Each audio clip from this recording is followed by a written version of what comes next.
Welcome to SSC मेडी। सभी SSC CGL, SSC CHSL, SSC MTS और SSC CPO aspirants के लिए बहुत बड़ी खुशखबरी। आप एसएससी की किसी भी परीक्षा की तैयारी कर रहे हैं, ये बहुत ही बड़ी खुशखबरी आप सभी के लिए, क्योंकि इसकी काफी लंबे समय से डिमांड की जा रही थी और फैसला सीधा दिया गया है सुप्रीम कोर्ट की तरफ से, और ये बहुत ही जल्द इंप्लीमेंट हो सकता है और काफी अच्छी खासी इसको मीडिया कवरेज भी दी गई है।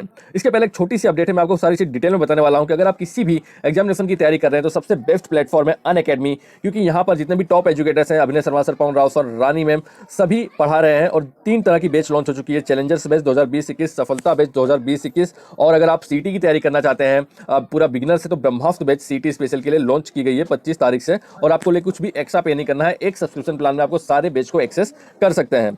इसके और SSC easy referral code use करने पर आपको मैक्सिमम डिस्काउंट मिल जाएगा। अलग अलग महीने के प्लान है, सबसे बेस्ट प्लान 12 मंथ या 24 मंथ का रहेगा। आपको बहुत ही कम फीस में पूरे 2 साल का एक्सेस मिल जाएगा। इसके अलावा जो तीनों का पैक है, एसएससी और बैंकिंग और रेलवे का, उसके पैक भी यहाँ पर दिए हुए हैं। SSC easy referral code use करने पर आपको मैक्सिमम डिस्काउंट मिलेगा। इसके साथ साथ आपका डाउट भी क्लियर किया जाएगा, वो अलग से सेशन लिया जाएगा, आपको पीडीएफ प्रोवाइड की जाएगी, आपको जितने भी जो मटेरियल है, एक्स्ट्रा मटेरियल, और साथ साथ टेस्ट सीरीज भी प्रोवाइड की जाएगी। मतलब Unacademy all in one pack है आपकी गवर्नमेंट एग्जामिनेशन की प्रिपरेशन करने के लिए।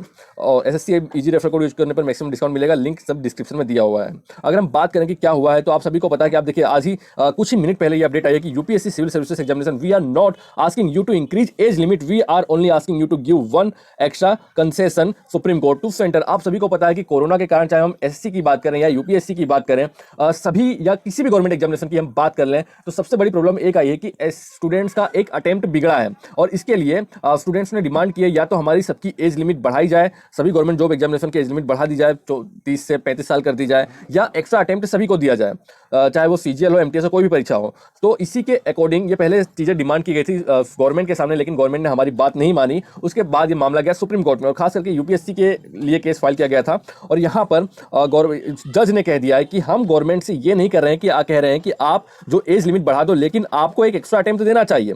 यहाँ पर पूरा मामला इस प्रकार से है कि जो डीओपीटी मिनिस्ट्री है, जो हमारा डीओपीटी मिनिस्ट्री है, department of personal and training, उन्होंने एक एफिडेविट फाइल किया था, जिसमें उन्होंने कहा था कि जो extra chance would not be provided to candidates who had exhausted their attempts at giving the UPSC examination. उन्होंने कहा कि जिनका कोविड-19 के कारण एक अटेम्प्ट बिगड़ा है, उन लोगों को एक्स्ट्रा चांस नहीं दिया जाएगा। क्यों? क्योंकि ये एक डिफरेंशियल ट्रीटमेंट क्रिएट करेगा, सभी के लिए एक असमानता हो जाएगी। तो इसी के ऊपर सुप्रीम कोर्ट ने कहा है कि it's just one time relaxation, कि ये जस्ट वन टाइम रिलैक्सेशन है। It has been done before, if it has been done before, why not this time? अगर ये एक बार पहले किया जा चुका है तो वापस क्यों नहीं किया जा सकता है? Said the Supreme Court to Additional Solicitor General S.V. Raju in a plea seeking for an extra chance for civil services aspirants who had given their last attempt of the UPSC examination in October 2020. आगे जजेस ने कहा था, अ bench headed by Justice A.M. Khanwilkar posted 2 questions to the Assistant Solicitor General and sought for the answers to the same by the coming Monday. उन्होंने 2 question assistant solicitor general के सामने रखे जजेस ने, और आने वाले मंडे तक कहा है कि इन 2 क्वेश्चन का उत्तर आपको देना होगा। कौन सा क्वेश्चन था जो कि एसएससी पर भी इफेक्ट करेगा? पहला क्वेश्चन था, how many candidates would come into the फ्रे if one time concession was given?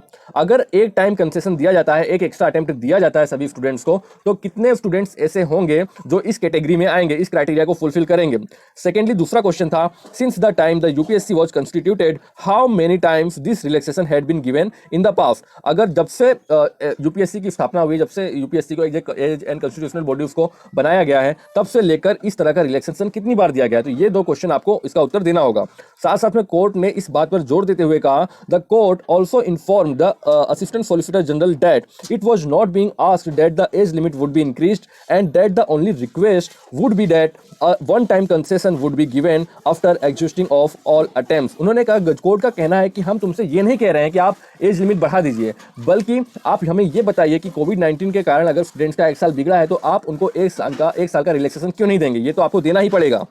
और ये जो मामले की सुनवाई है, ये 1 फरवरी तक को स्थगित कर दी गई है। 1 फरवरी को वापस सुनवाई है। और साथ साथ में सुप्रीम कोर्ट ने यह भी कहा है कि 10 फरवरी को जो यूपीएससी 2021 का नोटिफिकेशन आया है, उस पर स्टे लगा दिया। उसको कह दिया है कि जब तक ये मामला पूर्ण रूप से इसकी सुनवाई नहीं हो जाती है, तब तक 10 फरवरी 2021 को जो यूपीएससी का नोटिफिकेशन आने वाला है, वो पब्लिश न किया जाए। और कोर्ट ने बहुत ही गहरा दुख व्यक्त किया है कि ये जो मामला था ये पहले ही गवर्नमेंट को बताया गया है, लेकिन गवर्नमेंट ने जो एफिडेविट फाइल किया था सुप्रीम कोर्ट में उसमें कोई भी सही तरीके से कोई भी उत्तर नहीं दिया है।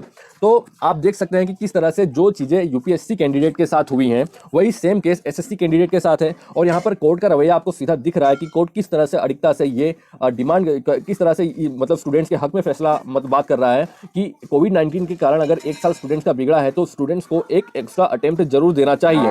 और गवर्नमेंट ने हालांकि कुछ एफिडेविट फाइल नहीं किया है। तो अगर आप देखिए यूपीएससी जैसा कि दिख रहा है कि स्टूडेंट्स के हक में ही फैसला आएगा, अगर ऐसा होता है तो एसएससी में जितने भी लोग थे सीजीएल, सीएचएसएल, एमटीएस या सीपीओ सबको भी एक्स्ट्रा अटेम्प्ट मिलेगा और सब फिर से मतलब अगर ये फैसला हमारे स्टूडेंट्स के हक में आ जा रहा है जैसा कि दिख रहा है, हक में आता हुआ दिख ही रहा है, तो फिर से जो एसएससी वाले कैंडिडेट है वो भी केस फाइल करेंगे और एसएससी में भी ये चीजें लागू हो जाएगी। क्योंकि सुप्रीम कोर्ट में क्या होता है कि किसी भी अगर प्रीवियस केस में रिलेटेड जजमेंट दिया गया है तो प्रीवियस केस के जजमेंट को आधार बनाकर दूसरे केसेस भी लड़े जाते हैं। तो अगर सुप्रीम कोर्ट में स्टूडेंट्स की जीत होती है यूपीएससी वाले, तो एसएससी में भी मान के चलिए सभी को एक्स्ट्रा टाइम मिलेगा और सीजीएल, सीएचएसएल के जो फॉर्म भरा चुके हैं उनको फिर से भरने के लिए एसएससी को मजबूर होना पड़ेगा। और साथ साथ और इसका जो एक दूसरा जो नेगेटिव साइड ये हो सकता है कि हो सकती है एग्जामिनेशन थोड़ा डिले हो जाए, लेकिन उसके चांसेस बहुत ज़्यादा कम है।